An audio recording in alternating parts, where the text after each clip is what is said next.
Welcome to Capitol Dateline Online. I'm with the executive editor of the News Service of Florida, Jim Saunders. So, session has ended pretty much on time. Didn't have to extend it. We got a budget. And then Governor Scott declared a couple of victories. Let's talk about that. Well, it was kind of remarkable because I think the feeling around the Capitol was that the governor didn't have a very good session. He'd been out there for months talking about trying to get economic incentive money to draw businesses to Florida. He wanted $250 million, and the budget includes zero for that.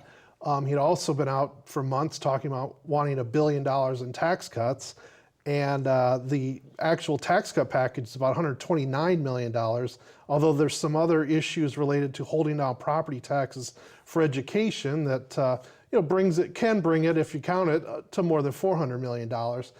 Another issue that he had was that his Surgeon General, John Armstrong, didn't get confirmed by the Senate, which is a very unusual circumstance. So I think that the feeling around the Capitol was this was not a very good session for Governor Scott. But when the cameras went on after session on Friday night, he basically declared victory. And he is announced on Monday morning he was going to take off on a bus tour to tout the achievements with tax cuts and job creation. So, it was sort of surprising to a lot of us, I think, that he took that tack, because there'd been even speculation that he might veto the entire budget because he wasn't happy. And but now it looks like that's not gonna happen. He described the budget as a good budget. So, but I do think we need to watch going forward how many, he could still veto a lot of stuff in that budget. Mm-hmm. It's an $82.3 billion budget. There's all kinds of local projects in there and other things that are easily vetoed if he wants to. And it also, he could subtly get a little payback to the legislators who didn't go along with his recommendations by vetoing their projects. A lot of them hold near and dear those projects in their local districts and their pet projects and or programs, and he could cut away at those as getting a little bit of payback if he wants to. So if he decided to do that, what would bring the legislators back? What do you think? What button would? Yeah, I think it would take really something totally drastic to bring the legislature back. He has already said, basically indicated Friday night, that he's not going to veto the entire budget. If he did that, of course the legislature would have to come back. But he vetoed, $400, $500 million worth of projects last year, and they didn't come back. The other thing is, we got to keep in mind, as we talk about this session, as well as this whole year, it's an election year. And these guys don't want to be bouncing back and forth to Tallahassee to deal with vetoes and other issues that they don't absolutely have to. So I think the chances of them coming back are very slim at this point, unless he just goes, big time on this budget and cuts out major parts of it or something.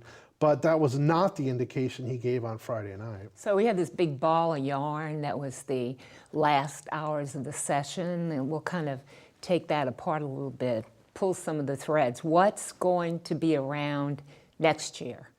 Well, I think one of the issues I think to watch next year is the whole Uber issue. It's what's called Uberish. It involves these transportation services. There was attempts throughout the last week to try to cut a deal. Basically, the House and the Senate took very different positions on regulating that industry, which is a very fast-growing industry. Basically, the House wanted relatively light regulations to be done at the state level. The Senate didn't want to go along with that. The Senate said, let's just do some insurance regulations. And they were apart on it the entire session. It got kind of nasty towards the end, too. The Uber folks went after Senate President Andy Gardner personally on that issue, questioning his ties to another transportation company down in the Orlando area. And so it got a little bit personal and it got a little heated towards the end. But I do think with Gardner out of there, that's one issue that we need to watch next year. I don't think Uber's going away. They were very aggressive. And the new Senate President, Joe Negron, he's used the word libertarian to describe himself. So I think he may be more amenable to their issues. There's also talk that gambling could come back next year. This big gambling proposal collapsed really a couple weeks out before the end of the session. But again, though, if it comes back next year, it's going to face the same problems it did this year, which is that these gambling issues just take on a life of their own, and they get so big that they fall apart. That's happened over and over the years. So those are a couple issues to watch next year. But the last couple hours of session, things always happen that come up that things pass that you're wondering whether they're going to pass. There's also amendments added that you don't necessarily see coming. So things like that always happen, and they happened on Friday night. The couple examples. I mean, the House wanted a education package that included a bunch of school choice legislation. That passed at the end.